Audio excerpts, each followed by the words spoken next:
你把柳月和墨神撂在那儿，自己却跑来找我躲闲。哎，我要是不找你，你又怎么会知道百里东君那小子去了玄武楼呢？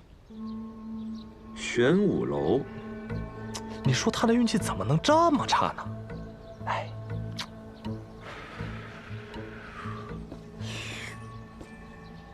小先生，方才有人送来了一封信。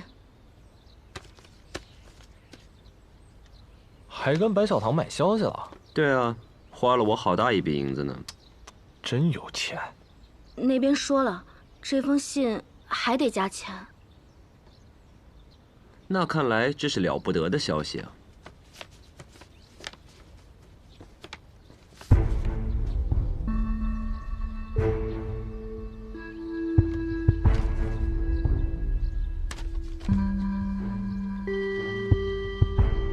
要通知停止大考吗？来不及了，去找百里东君。百里东君，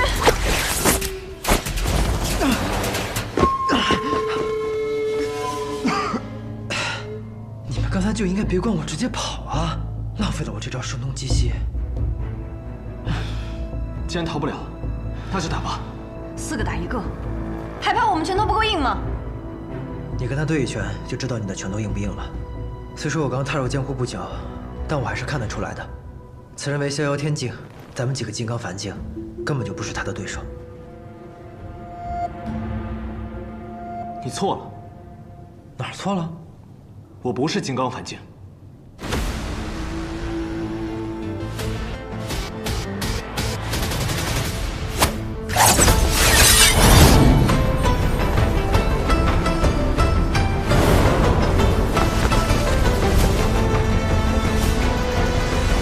我是自在地境。那你还来办什么事啊？谁说我是来办事的？我师尊吕素贞乃是世上行走的真仙，可不比李先生差。我是奉命来此，历练一番的。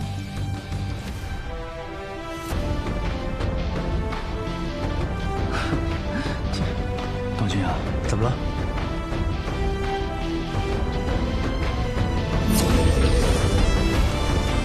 我也是自在地境。我才是那个丑角。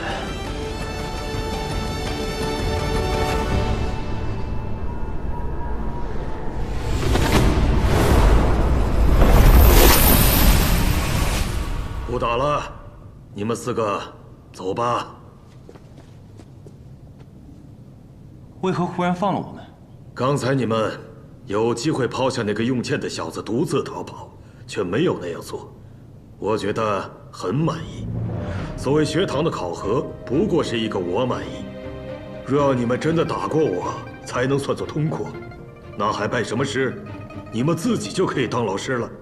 你们以后也需记住这一课，不管何时，都不能放弃自己的同伴。鼎之记下了，玉甲也记下了。玉甲，真是个烂名字。都说了让你小心点。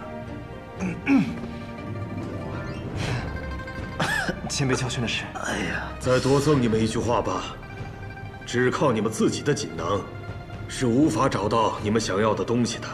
所以，你们还得去找其他几队人，只有集齐4个锦囊，方能得到真正的答案。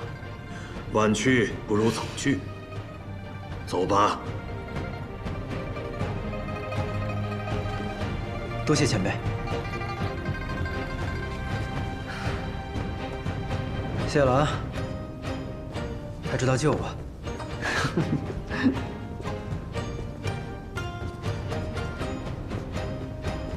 今年这些年轻人还真是不错。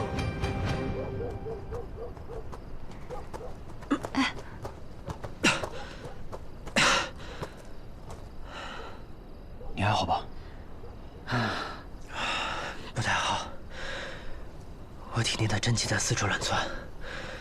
刚才那个怪人，该不会是以为我真要把那个巨剑给劈了，所以用了狠力。我得马上调息一下。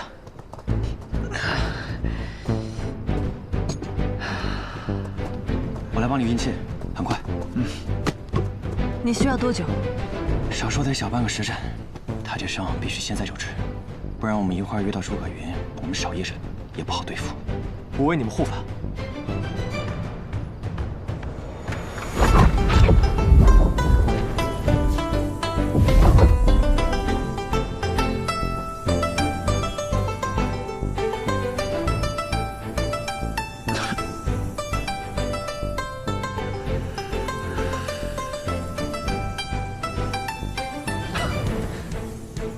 没想到你会的可真多呀！那是因为死过很多次。这先疗伤吧。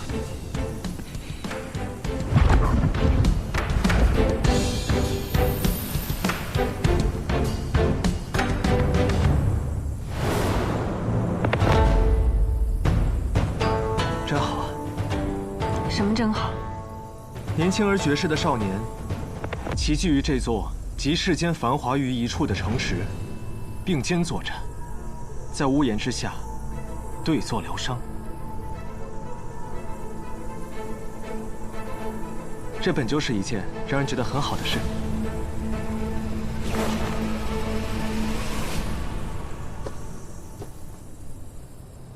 如果你们不出现的话，今日这里应该只有1队人来才对。我们探得一些消息，有人伪造身份混入了学堂大考。不错，有个年轻人是吕素贞座下大弟子王一行，不是什么赵玉甲。不过以吕先生和李先生的关系，此事李先生早已知晓，不必大惊小怪。不是什么赵玉甲，还有其他人，只是没想到我们来晚了一步，他们走了。小先生，我们在一条小巷中发现一个小队，队内的4名考生全都死了。全都死了？那个诸葛云呢？诸葛云死了吗？是的。诸葛云死了的话，咱俩猜错了？白小棠的消息向来很准，我们去看看。诸葛云，是诸葛家的人吗？我随你们去。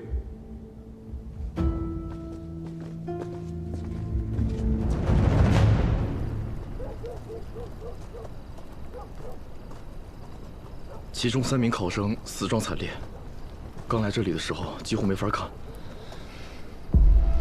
我们已经派人去信，告知他们家人。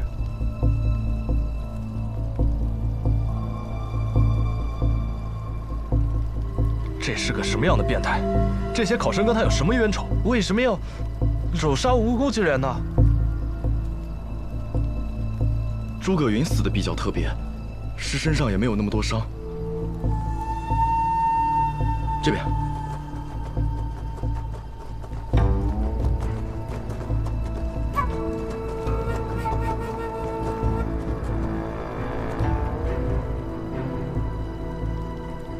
死了。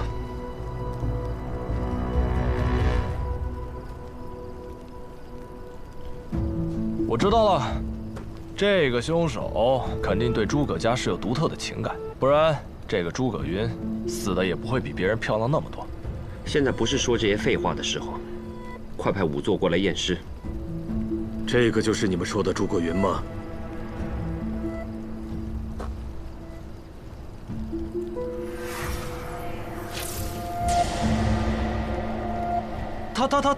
他不是诸葛云，而且他不会武功。替死鬼。这个诸葛家的人，你们就一直没有看穿吗？没有。虽然学堂对他的身份有所怀疑，但他所使的武功确实是奇门遁甲。我想，我猜到他是谁了。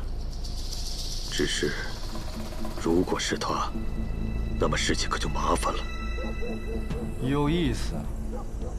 不过我们来不来，不是你能管得了的。果然是仵作学，而且惊人，仵作双尊都来了。诸葛云？不对，你周身的内力波动，不是诸葛云这样一个年轻人能拥有的。你到底是谁？这你便无需管了。我们的目标也不是你。你先替他疗伤。现在，交给我。好。无名小辈，就不要在老夫面前放肆了。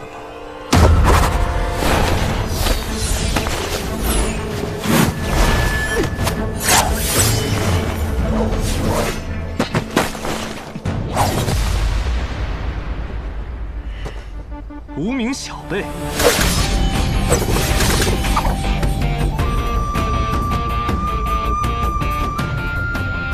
这是一成一败，谓之一劫。自此天地以前，则有无量劫矣。此乃无量剑法。你不是赵玉甲，只许你不是诸葛云，不许我不是赵玉甲。没错，我不是赵玉甲，我乃望城山吕素贞座下首席大弟子王一行。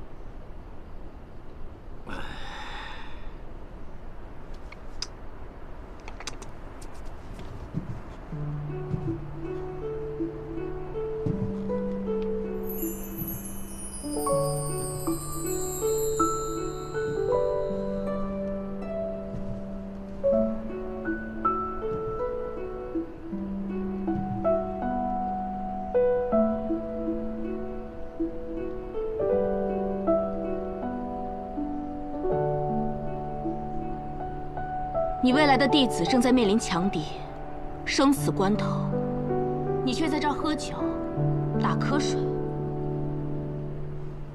首先，这是天启城啊，一个武者贱如狗、高手遍地走的天启城。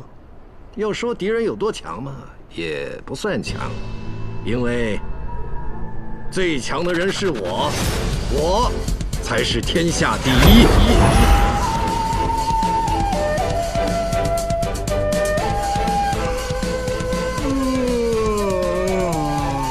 这道考怎么这么久啊？我都累了。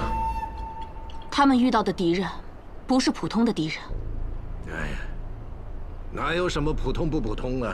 敌人就分成两种，一种呢，他要杀你；一种你要杀他。遇到你要杀的人，那就磨剑10年，殊死一击；遇到他要杀你的，那就不管怎么样，能活着就好。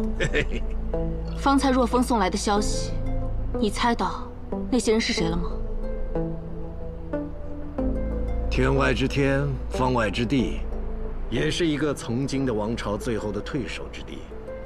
那个王朝，国主信奉圣天教，乃是个教国一体的王朝。当年我见过他们国主，他身边有5个武功极强的侍从，分别叫无法无天、无相无作。放到如今，每一个都算得上是绝世高手。你方才说有5个侍从，为何只说了4个名字？是啊，那是什么原因呢？果然，有你这个双瞳老儿在，就没什么好事。诸葛云，等着！之前你为何不告诉我，此次来的是无作使？多了很多胜算，难道不好吗？如今无作双尊合体，他们哪里还有命在？假装为我所伤，先静观其变。临、兵、斗、者、剑、智、力、潜、行。9字真言，有趣。出！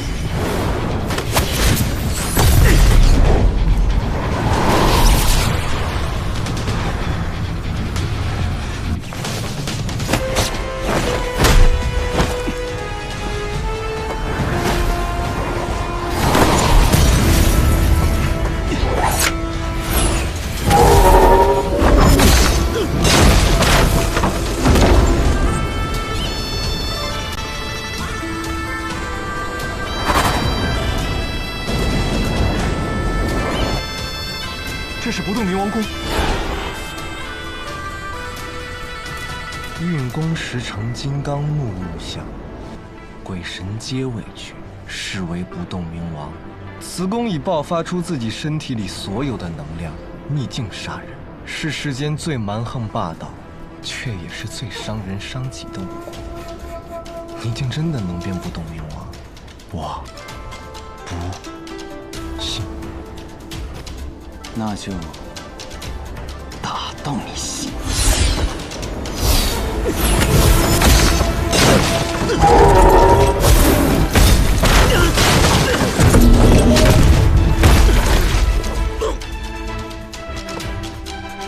真有能耐。好了，叶鼎直，快收工吧。这么大动作，学堂应该也能察觉了，留些余力等他们的人来。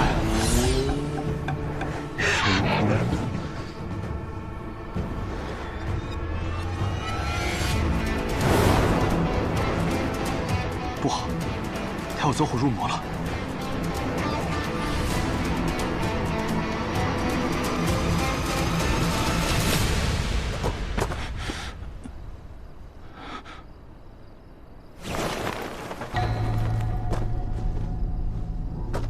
看来你这不动明王功就练成了一半啊！那就莫怪老夫诛灭你这小神了。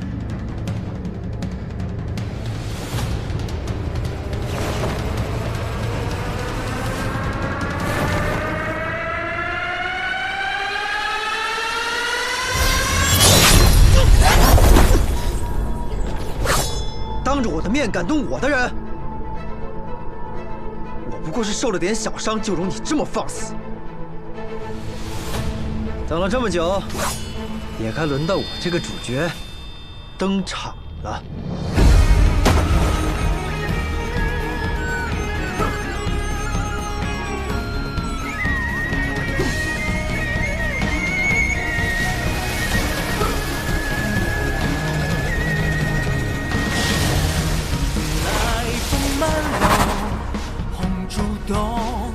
这是秋水时至，百川贯河，清流之大，料死卓崖之间，不变牛马。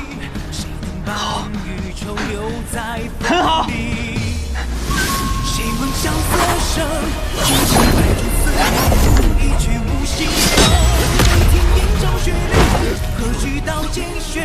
只盼星光梦前，我就无生一人之念。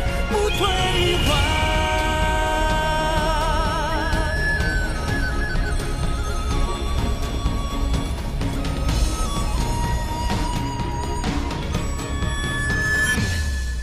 谁问萧瑟师父，你所说的大道我还没有找到，但我只能沿着你的路再走上这一段。只盼星光梦前，不就生死相许，不管世界变幻。谁说你少狂？不知天外有天，谁满云云之，只要四海看见。谁说江湖险，心若浮躁苍寒，我就不胜一人之念，不退还。谁的悲剧只手遮天，谁的脸色不一人间，就在前方荆棘血吞，我在红毯一世深情。原来这就是西楚剑舞。楚少年。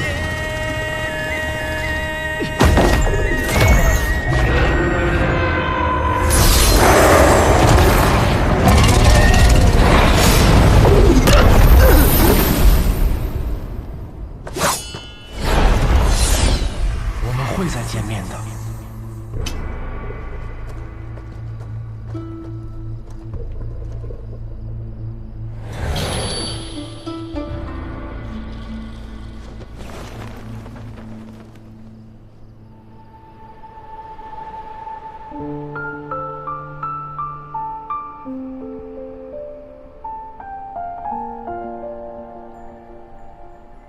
为什么？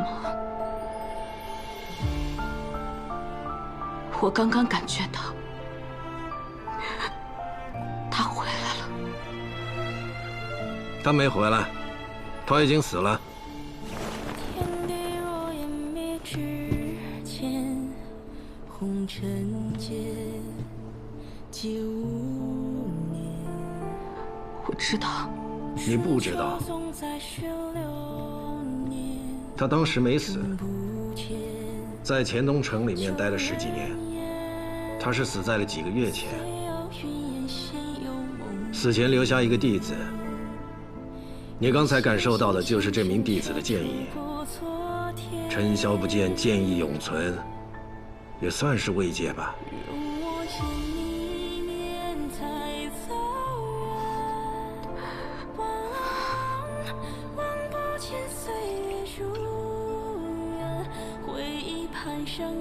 那他的那个弟子会来这里吗？兴许吧，谁知道呢？哎呀，或许他早就忘记你这个天启教坊32阁的主人了，又或许每次午夜梦回时，他都在呼唤你的名字。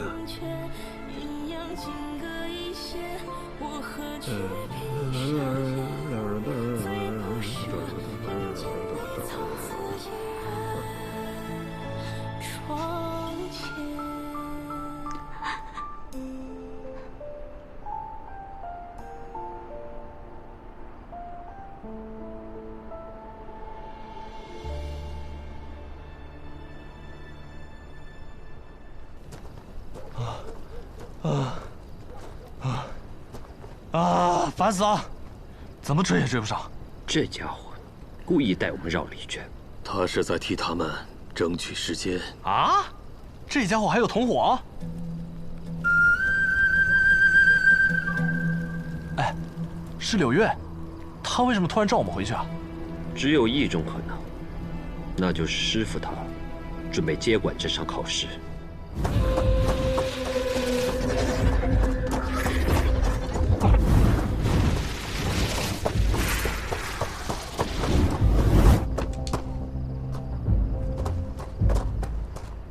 如何？你为何会受如此重的伤？学堂的人明明我已经拖住了呀。那3人出乎意料的厉害，其中一个来自望城山，会无量剑法；另一个竟会不动明王功。百里东君更是使出了西楚剑歌，再加上小姐不知为何迟迟不对百里东君出手。小姐。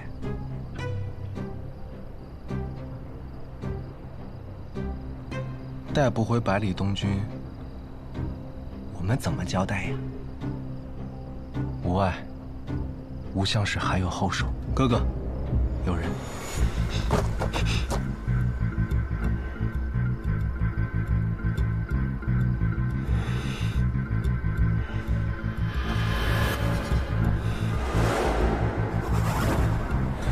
还回头呢？这里呢？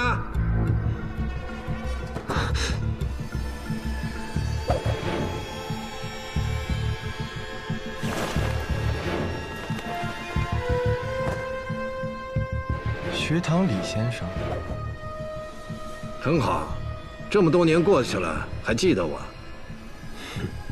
那么，就无需多说了。等一下，我们此次行程与先生并无关系，先生为何对我们下手啊？哎，你知道我为何叫李先生吗？因为我是学堂祭酒，你们动了学堂大考，还怪我为何要对你们动手，是不是很可笑啊？走一个死一个吧！学堂李先生口气果然很大。就是你了，你一直在挑衅我，不杀你，好像说不过去啊。那就来！尸体不许带走，听好了。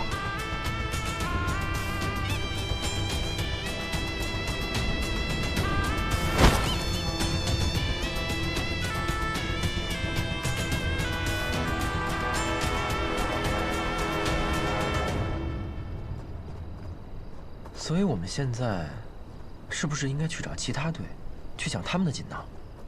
刚才诸葛云跑太快了，我都忘了抢了。没关系，我拿到了。你居然神不知鬼不觉地拿到了，真不愧是楚老千的行家。会不会说话？不对呀，一个队不是应该只有一个锦囊吗？怎么诸葛云他们有3个？他根本就不是诸葛云，那些锦囊定然也是从其他队里抢过来的。而那些考生恐怕凶多吉少了。好了，现在抢那么多也没用了，至少我们很辛苦的活了下来，不是吗？姑娘方才若是不告诉我们，不作声的拿着锦囊就跑，说不定李先生最后一名弟子就是你了。不如我们先看看锦囊里的内容吧。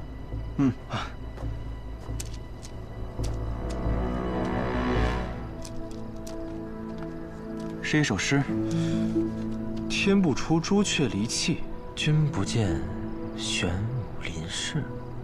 风中现，白虎睥睨。月不落，待谁而起？苍龙、白虎、朱雀玄武，天之四灵以争四方。王者至，宫阙殿阁举法宴。这首诗既然以四兽为题，那答案便应从四兽中找。苍龙、白虎、朱雀、玄武，如今有其3。那苍龙呢？我知道了，答案就在苍龙。月不落，待谁而起？我们要去的是龙起之地。龙起之地？青龙门啊！天启城有4座城门，镇守四方，而青龙门就在皇宫之外。只不过，青龙门有2条路，我们该走哪一条啊？青龙之门，左生右死。小姐，引百里东军往右。快走！百里东军！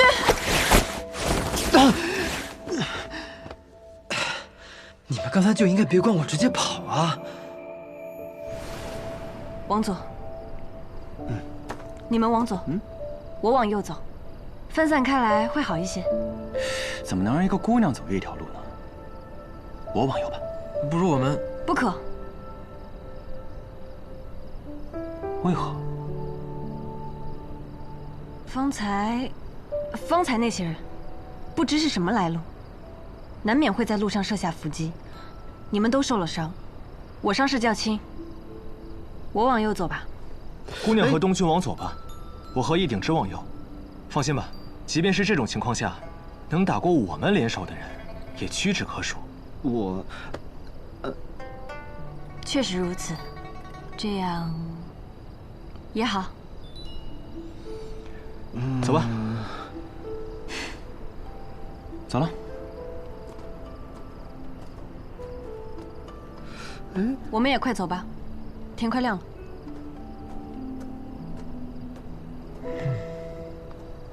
不是，这为什么不能一起走啊？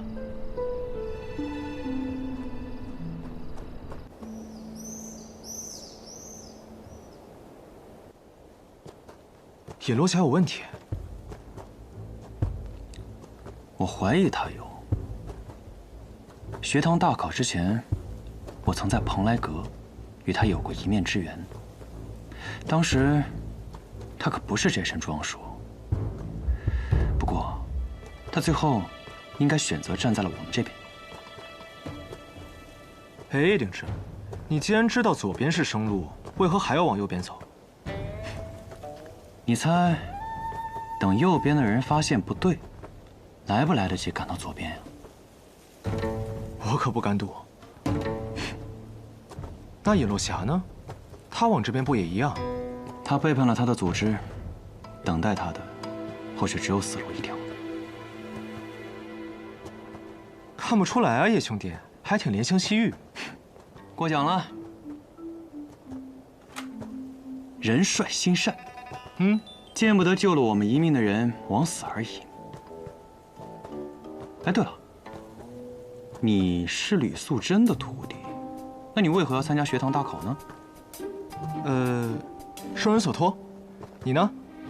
不动明王宫，你是羽生魔的徒弟，怎么不满足于男爵第一，来拜天下第一？没有，想来看看卧虎藏龙的天启，顺便瞻仰瞻仰李先生。与其说是卧虎藏龙，不如说是吃人不吐骨头，你说是不是？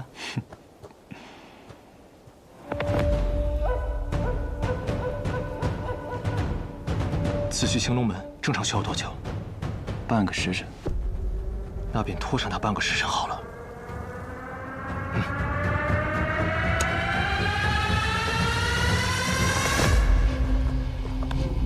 也不知道是他们先到还是我们先到，这到时候收徒怎么算啊？总不能再打一架吧？败类东君，我们到那儿还要多久？半个时辰吧。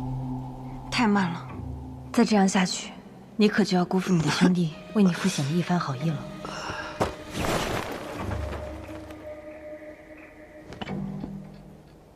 不如谁先到，就谁拜师吧。你这也太赖皮了吧！论轻功我还没输过呢。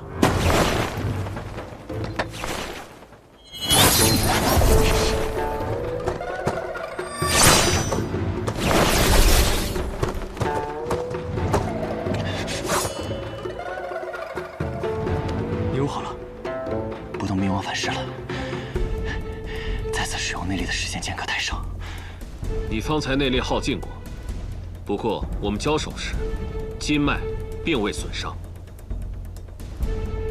能达到如此经脉强度的，你也是天生五脉。什么东西啊？他说你是天生五脉，你知道这是什么吗？不如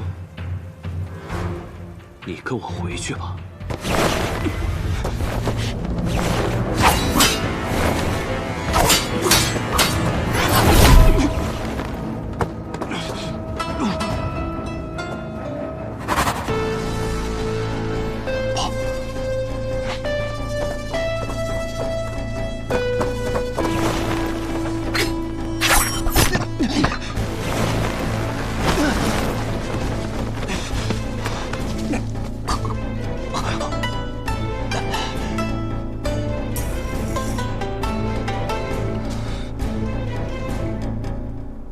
兄，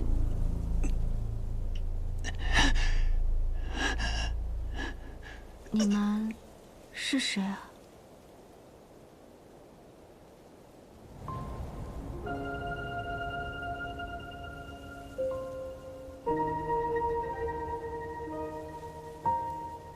他。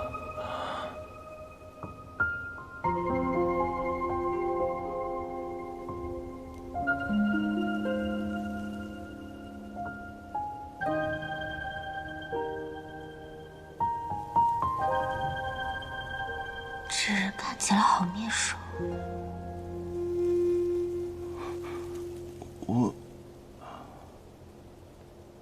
我们不好意思，这是我主人的家仆，从府里叛逃出来，我这就带他们回去。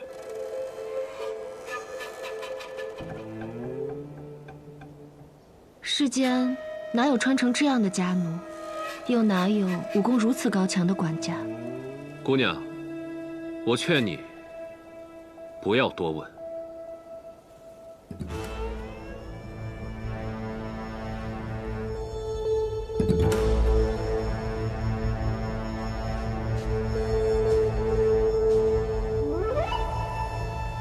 你累了，休息一下吧。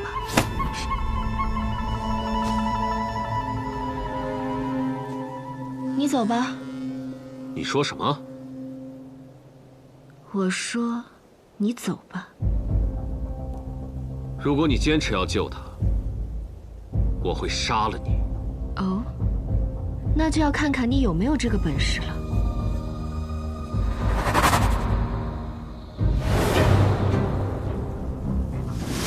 这个徽记，你是有宗的人。这是哪里？王府。走，或者死。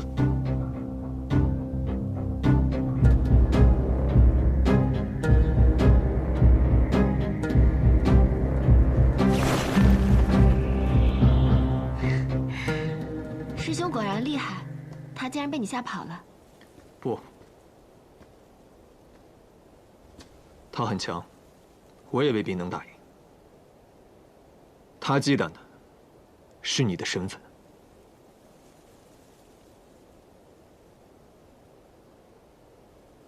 师妹，这次你救下的，怕是2个大麻烦。我乐意。师兄，你可千万别跟我说出去了。好。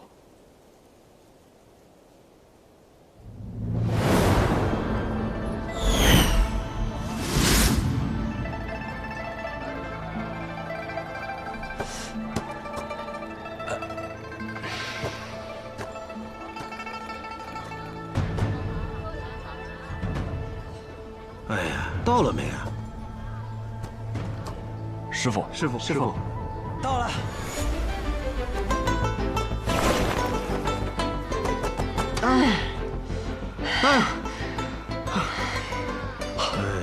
当年我这些徒弟拜师的时候，个个白衣如雪，风度翩翩的。你看看你们俩，真是差远了。当年他们拜师的时候，又没有人追着要杀他们。哎，你们2人一起来，谁要拜师啊？弟子尹落霞，此次大考全靠其他3人庇护，走到这里已是幸运，不敢求学堂收入。尹姑娘，百里东君，我就送你到此了，告辞。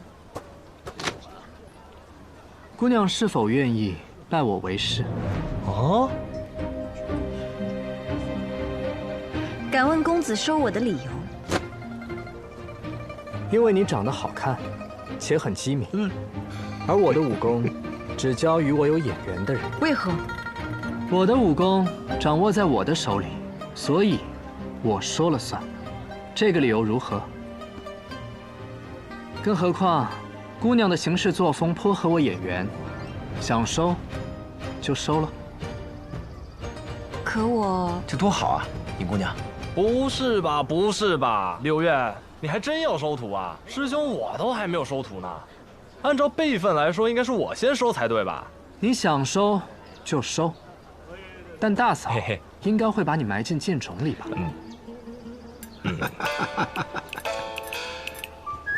你若不愿意，那就罢了。不，我不是不愿意。承蒙公子厚爱，落霞感激不尽。只是左右现在带不走百里东君，不如进入学堂之中，日后再行重谋。柳月公子，对不住。弟子拜见师父。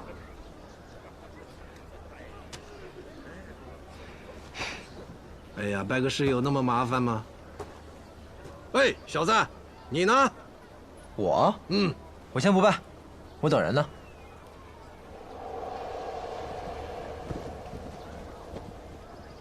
等人？王一行是吕素贞的弟子，他不会拜在我门下的。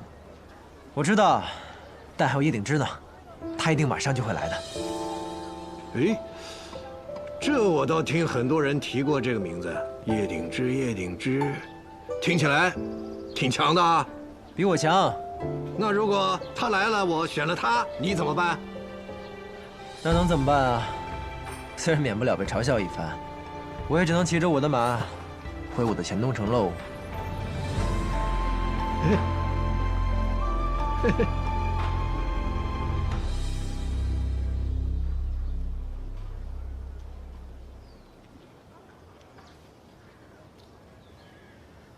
你先来的，我给你一个机会。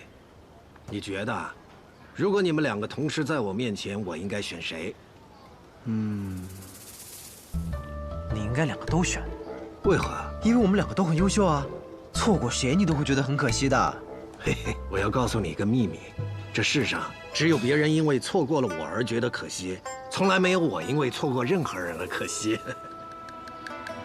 初选那日，我酿了一壶酒，啊，而叶鼎之呢，烤了一只羊腿。所以呢？你怎么这么笨啊？一口酒，一口肉，难道这不是天下间第一等的快事？是啊，这的确是天下第一等快事啊！我是那酒，叶鼎之便是那肉，我们两个在一起，便是你今日最大的收获。哎呀，嘿嘿，你说的有道理。好，我陪你等。哎呀，我怎么觉得你琢磨多言的名头，很快就被百里东军抢走了？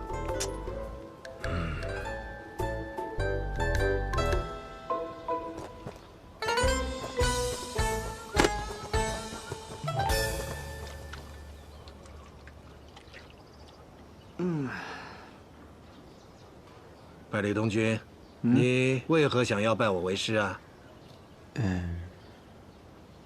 我得好好想一想这个问题。都已经要拜师了，你到现在才在想这个问题啊？我小的时候跟人有过一个约定，说我们想去看看外面的世界，但现在似乎除了学堂，也没人可以让我的爷爷和父亲低头。而且萧若风他们也劝我，让我拜你为师，说你是天下第一，多么多么的厉害，多么多么的传奇。所以啊，在我来到学堂之前，就认为自己已经是那个关门弟子了，才不是来参加什么天杀的考试的。不过，此时此刻如果问我，想不想成为你的徒弟，我想，我应当是想的。虽然你依然不了解我，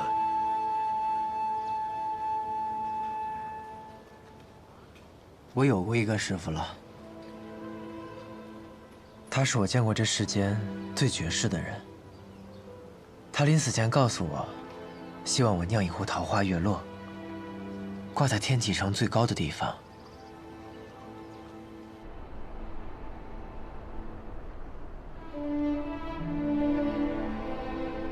他还跟我说，这世间除了李先生，没有比他更强的剑客。所以，如果我此生再拜第二个师傅的话，那这个人，他只能是李先生，才不会堕了我师傅的名头。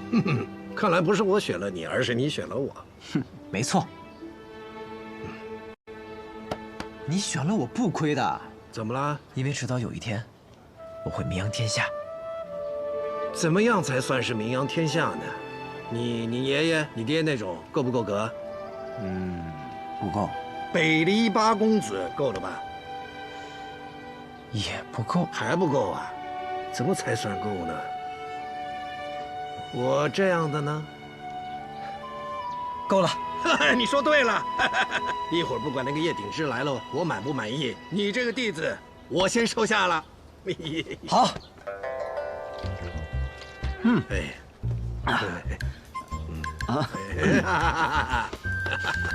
好弟子。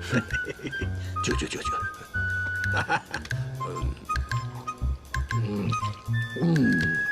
好喝，好酒，好弟子。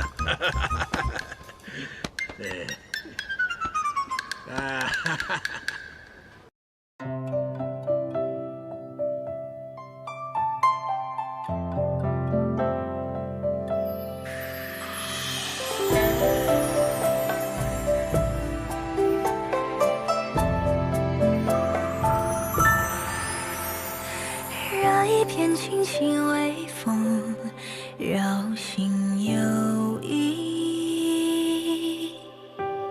听波般忽泛涟漪，人教春泥。只听枝桠攘攘嬉戏，在风下喃喃细语。月下描摹花